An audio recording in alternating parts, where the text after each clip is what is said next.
काम, कामनाएं, वासनाएं, ये परत की परत दबी हुई अंतःकरण में है।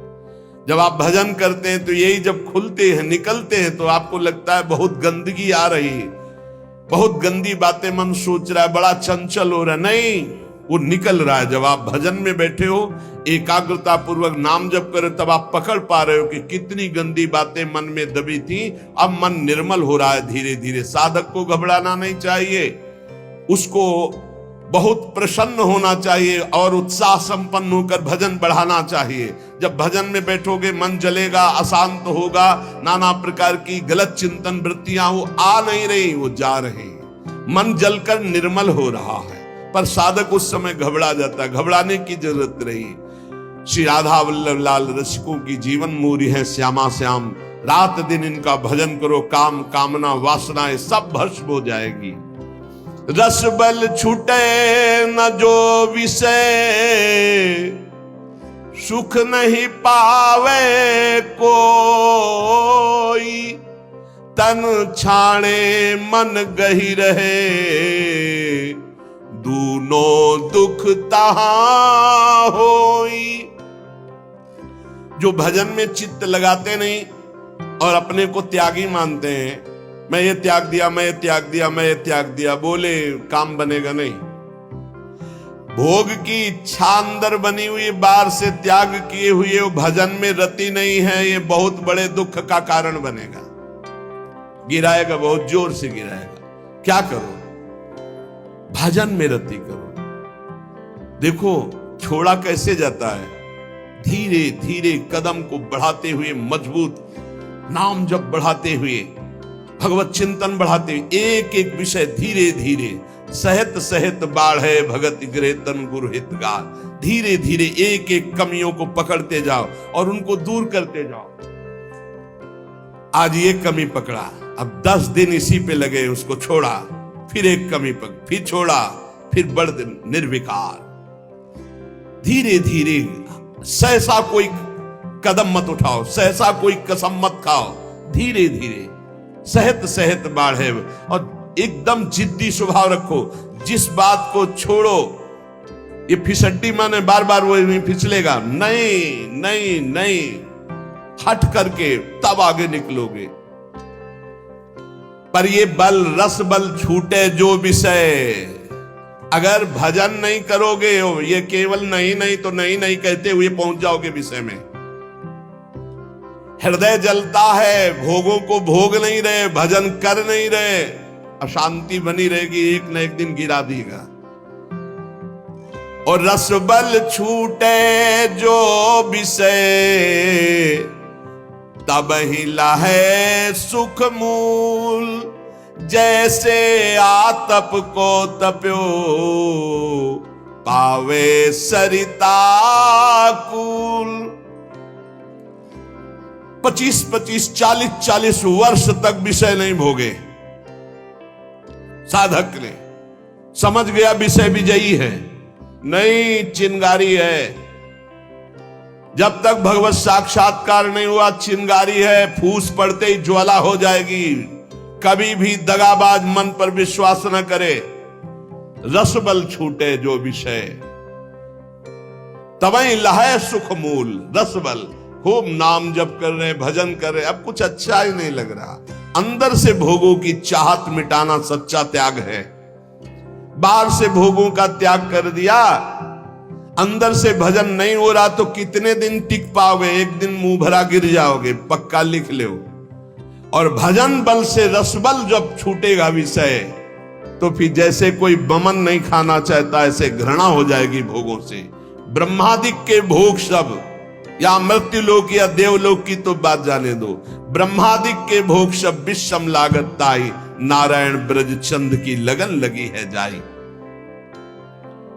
जैसे कोई धूप का तपा हुआ शीतल गंगा जी की धारा में खड़ा हो जाए, ऐसे ही संसार से, कामाग्नि क्रोधाग्नि से जलता हुआ जीव जब भगवदानंद में डूबता है, तो उसका मन फिर निज सुख बिन मन होई कि थीरा। भगवत सुख मिले बिना किसी का मन चंचलता त्याग सकता है। इसलिए भगवत सुख की तरफ दृष्टि करो, त्याग अपने आप होता जाएगा। कदम बढ़ाओ प्रभु की तरफ, छूटता जाएगा विषय, और विषय छोड़ने की तरफ दृष्टि रखोगे तो भजन छूट जाएगा, फिर विषय नहीं छोड़ पाओगे। इसलिए हम कहते हैं छोड़ने की तरफ नहीं, पकड़ने की तरफ बढ़ो। राधा राधा राधा राधा राधा, अपने आप छूटता चला जाएगा, अच्छा ही नहीं लगेगा। रसबल छूटे जो विषय।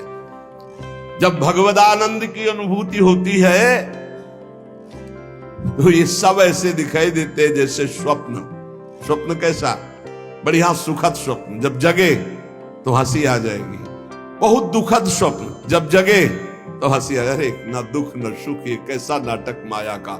ऐसे ही जे ही जाने जग जाए हेराई, जागे जथा स्वप्न भ्रम जाई। जिस परमात्मा तत्व का बोध होने पर ये संसार स्वप्नवत प्रतीत होता है, इसका कोई अस्तित्व नहीं रहता। एकमात्र भगवान, एकमात्र प्रभु।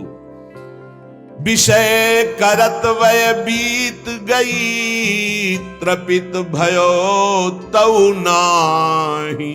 नैन अछत द्वय दीप करी, परत कूप तम माही।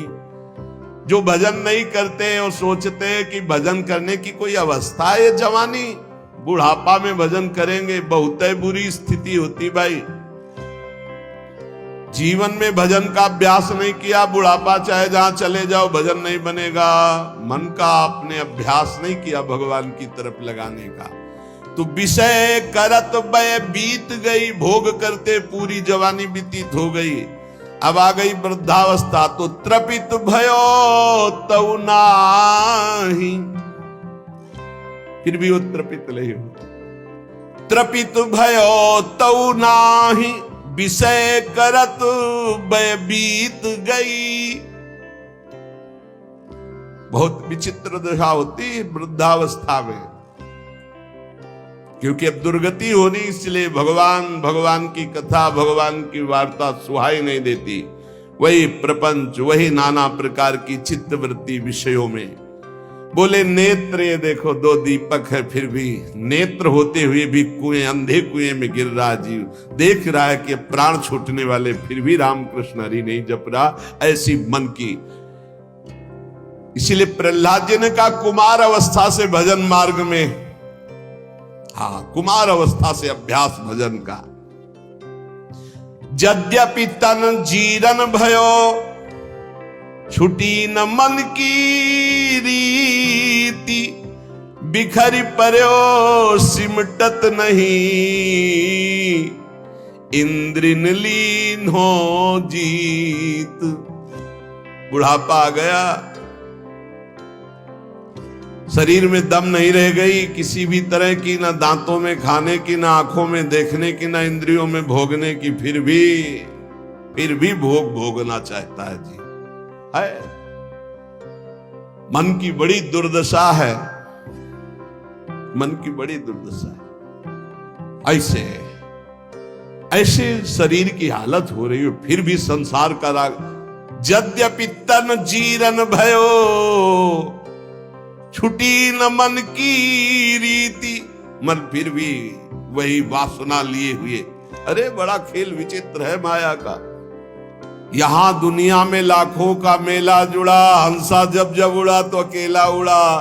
एक साथ शरीर छूटने पर भी ऐसा थोड़ी कि एक ही ट्रेन में जाओगे बैठ के, क्योंकि नहीं।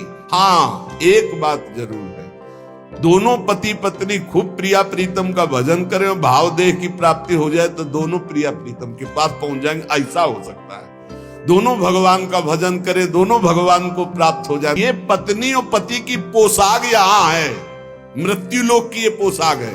जीव तो सच्चिदानंद है, पति का जो जीव है वही पत्नी का जीव है।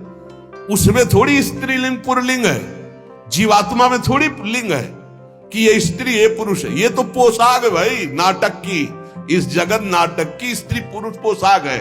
और जब नाटक से पीछे अपने स्वरूप में गए तो दोनों परमात्मा स्वरूप है। परमात्मा स्वरूप तो पर फिर भी उसमें नहीं होगा कि गठबंधन 7 जन्म वाला। अरे छोड़ो ये सब दुनिया की प्रपंच, यहाँ आए हो भगवान का भजन करके अपने कर्तव्य का पालन करने के लिए।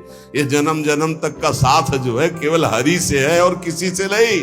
वही अभिज्ञात सखा है, पुरंजनोपाख्यान पढ़ के देख लेना श्रीमद् भागवत में। बोले यद्यपि तन जीरन भयो छुटी न मन की। भगवान का भजन करने के लिए निकले हैं तो अपनी वासनाओं की पूर्ति की बात नहीं।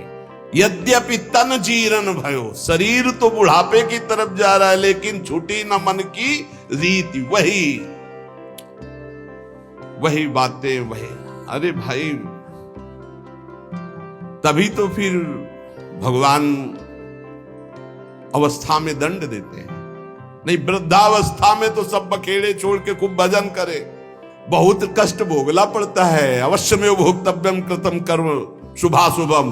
भजन कर ले, जीवन का सार भजन है भाई। मान ले शरीर अभी है कल नहीं रहेगा, संबंध भी है कल नहीं रहेंगे। बिल्कुल बेपर्द यहां से जाना पड़ेगा। कोई पर्दा नहीं रह जाएगा, न संबंध का, न धन का, न वैभव का, न मित्रता का। और ये शरीर भी हटा लिया जाएगा। तुझे अकेले जाना है। इसलिए मन को, इंद्रियों को समझा बुझा के प्रभु के चरणों में लगाओ।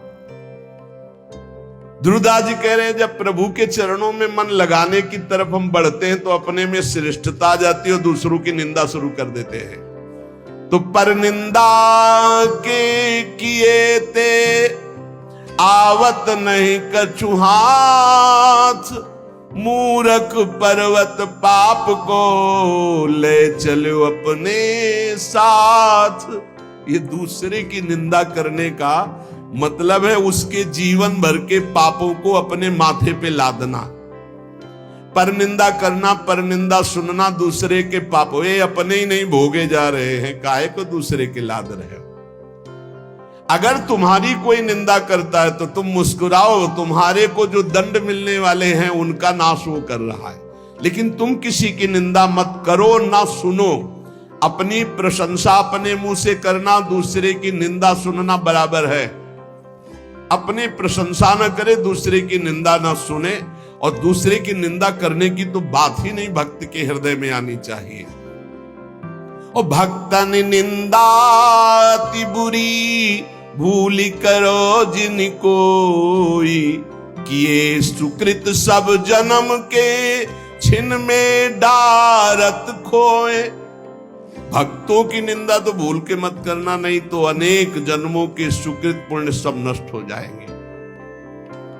साध हो अज्ञान तुरत भवानी, कर कल्याण अखिल के हानि। बहुत सावधान। भक्तों की निंदा करने का जहां भाव आवे तो जान लेना अब हमारे पतन का अवसर आ गया, नाश का अवसर आ गया है। किसी भक्त की निंदा हो तो तुरंत कान में उंगली डाल लो, राधा राधा राधा राधा, सुनना ही नहीं, वहां से हट जाओ। कि ये सुकृत सब जन्म के क्षण में डारत हो। ये इतना बड़ा कोई और अपराध सृष्टि में नहीं है। अपराध करोगे तो उसका दंड मिलेगा, लेकिन भक्तों की निंदा, भक्त द्रोह, गुरु द्रोह, ये सब सुकृत नष्ट कर देता है। बहुत सावधानी रखे जीवन में उपासक। मत्सर क्रोध भर्यो रहे, अरु सहाय अभिमान, बिनु पावक जरिबो करे महामूढ़ अज्ञान। मत्सरता, ईर्ष्या, ये ईर्ष्या बहुत जलाती है, बहुत जलाती है। बिना आग के जलते रहते हैं ईर्ष्यालु लोग, कल्पना कर करके। मत्सर और क्रोध, जिनके नाक में गुस्सा भरा रहता है। और साथ में सहायता अभिमान की, जैसे आग और फूस और हवा, फिर क्या कहना है। ऐसे ही मत्सरता, क्रोध और अभिमान, तो बोले बिना आग लगाए वो आदमी जलता रहेगा, अपने आप जलता रहेगा, उसका हृदय जलता रहेगा। इसलिए उपासक मत्सरता, ईर्ष्या का त्याग करे, क्रोध का त्याग करे, अभिमान का त्याग करे और निरंतर नाम जप करते हुए अपने जीवन को भगवान के चरणों तक पहुंचा दे। इस जीवन का परम लाभ भगवत प्राप्ति है। हंसी मजाक, बहुत बातें, नाना प्रकार के विषय, भोग, यही सब हमें भुलावे में डालकर हमारे समय को नष्ट करते हैं। इसलिए सावधान, अपने जीवन को भगवत प्राप्ति के सुदृढ़ मार्ग में चलाओ और इसी जन्म में निहाल हो जाओ। आनंद स्वरूप अपनी आत्मा का अनुभव करो, या आनंद स्वरूप अपने परमात्मा का साक्षात्कार करो। जैसे भाव हो वैसे ही प्रभु का अनुभव होता है।